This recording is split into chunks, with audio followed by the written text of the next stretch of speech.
Yo, what's up, guys? It's your boy, The Gambler Reviews, with my first in-person live-action movie review. So today, I want to talk about Fast X. Now, I saw Fast X this weekend, and if you guys don't know, I am a big fan of the Fast and Furious franchise. I don't love all the movies in the franchise. For number one, I thought it was just mid. I did not like Fast and Furious number two. Tokyo Drift was pretty cool. I thought it was an okay racing movie. Fast and Furious 4, I did not really like it. I think Fast 5 though is one of the greatest action movies of the last 20 years. I think that is where I jumped on board with the Fast and Furious franchise. Fast 6 was equally as good as Fast 5. I was just mesmerized by it. I even bought the Blu-ray for Fast 6. Furious 7, I thought was a slight step down, but it was still a great time at the theaters. I liked number 8, and number 9. Number 9 was a pretty big step down, but it was just a meh movie. So how's Fast X? Well, Fast X, I'm glad to say, is better than 9. I'll give it that. I don't think it's as good as the peak movies, and what I consider the peak movies are Fast 5, Fast 6. Fast 7, and to a lesser extent, Fast 8. But Fast X is a slight improvement over Fast 9. The plot is totally incoherent, but let's be honest, most people going to watch this movie are not going in to explore the plot. I mean, if you really care about what the plot entails, I'll give it my best to describe it to you. Following the events of Fast 9, Vin Diesel and his now grown-up son, and I guess they changed the race of his son. Anyways, they are now living relatively peaceful lives until Cypher appears out of nowhere and tells Dom about a secret plot that may threaten the family once again. I mean, yeah, it's that basic, and of course, it's nonsensical, but to be honest, with this type of movie, critic ratings and all that nonsense, that's not gonna affect it. The real question is this movie entertaining? Is it funny? And I don't know if it's funny for the right reasons, but it's funny in an entertaining way, if that makes sense. If it doesn't make sense, let me elaborate. The action is insane, but surprisingly, compared to the 9th Fast and Furious, it is a little bit toned down, like maybe 10% toned down. It's still insane and it still defies all laws of gravity, but you can kind of feel that they're reeling things in a little bit. As for the acting, if you for whatever reason care about the acting, Vin Diesel's Vin Diesel, Tyrese Gibson is Tyrese Gibson. It's you know, you're either on board or you're not on board. It is what it is, right? The one thing I will say is Jason Momoa went for the Oscars in this movie. The man went ham.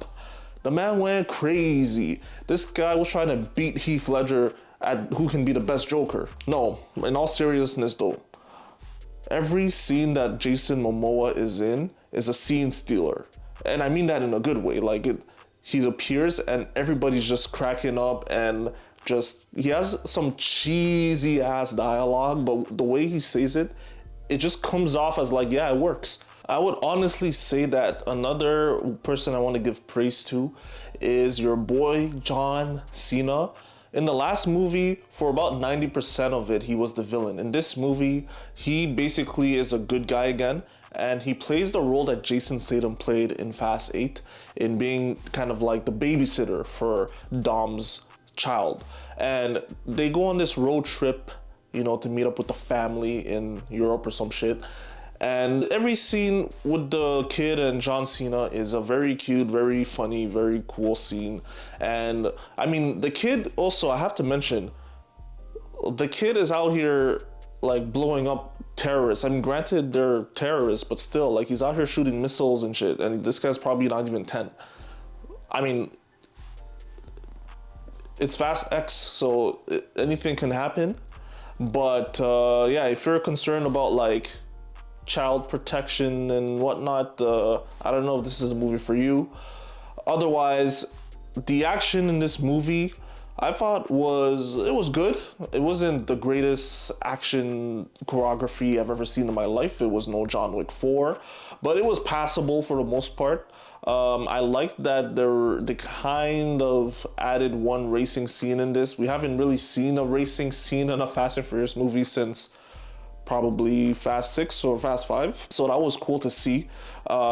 This movie is a direct follow-up to Fast 5, which if you're new to the franchise or you're debating if you should get into the franchise, I would honestly recommend starting at watching Fast 5, because that is the best one in the series. Guys, overall, this movie is pretty much exactly what you think it is. It's an action-packed thrill ride. There's explosions from beginning to end. There's cheesiness galore, and Jason Momoa kills it as the villain. I don't know if he's the best villain. I still prefer Jason Statham as the best villain of the Fast and Furious franchise, but he's definitely up there. And I believe that for some of you, you will come out saying that Jason Momoa, the boy right there, I believe he will be the saving grace for a lot of you if you are not into this movie. I also would like to point out that there are some pretty cool cameos. I know the movie's been out already for a few days, but if you have not heard of any of the spoilers, I would definitely stay away if you're interested in this movie. There are some pretty cool cameos. I don't think the cameos will blow you away at all, but it will be nice to see some of those certain actors again. And I'll just leave it at that. All right, guys. That is all for my review of Fast X. Thanks again for watching, and some of you might be wondering, why am I doing this live action?